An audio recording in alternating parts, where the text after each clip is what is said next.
Hey, Paulies Sleepers fans. I'm at work today on a beautiful Saturday, sitting in a BMW X5, brand new, and the wrapper still came in. Unfortunately, the customers aren't coming in today, so I figured I'd do a quick video on some things I've been thinking about going into the NFL draft and NFL offseason. Number one, I think that it's becoming increasingly more and more likely that the Indianapolis Colts or the Tampa Bay Buccaneers end up with Saquon Barkley. I really think that in those first 5 picks, you're going to see 4 quarterbacks and Chubb, the defensive end. I really think that the Browns are going to draft him, and I think he's a great choice. I think he's the best non-quarterback player in the draft. I would hope that he lands with the Colts, but I don't think he will. But for fantasy purposes, this could be very, very exciting.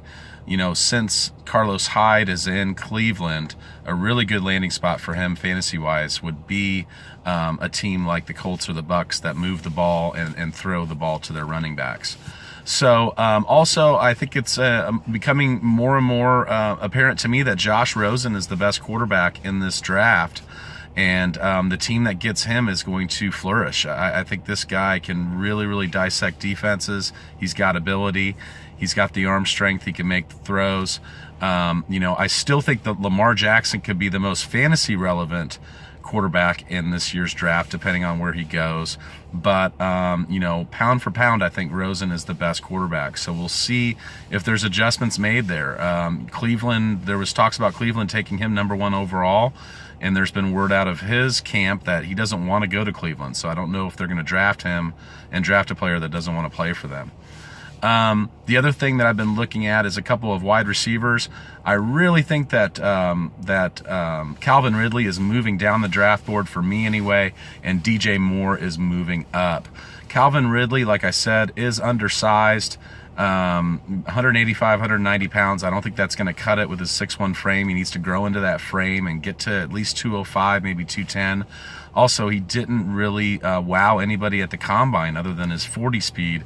The other drills were not that great. So I think someone's going to end up overpaying for Calvin Ridley, and I think someone's going to get a steal in DJ Moore from Maryland. I've been looking at this guy.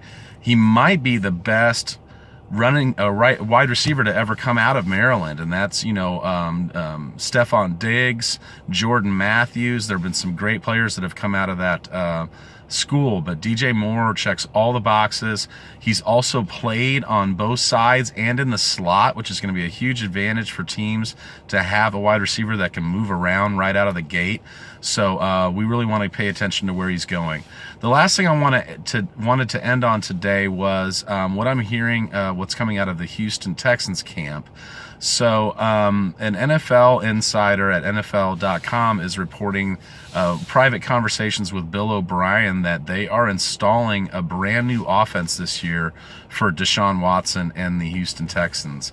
And this is just a mistake, and God, I wish I had the money to own a team or general manage a team to do the right thing. I'm not saying I'm a genius, but me and my friends sit around and have a few beers and figure this out better than some of these coaches do. They just have so much hubris that, it really fucks up teams and fucks up their chemistry.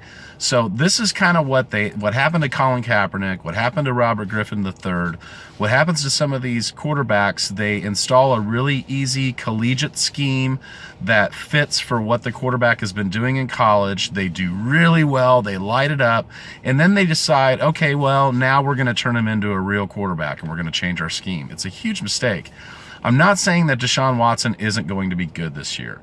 I'm just saying that if you've got your sights on him, on DeAndre Hopkins, on Will Fuller, I would be cautious. I'm going to really pay attention to what they're doing here in training camp this year and what they're doing with this new offense.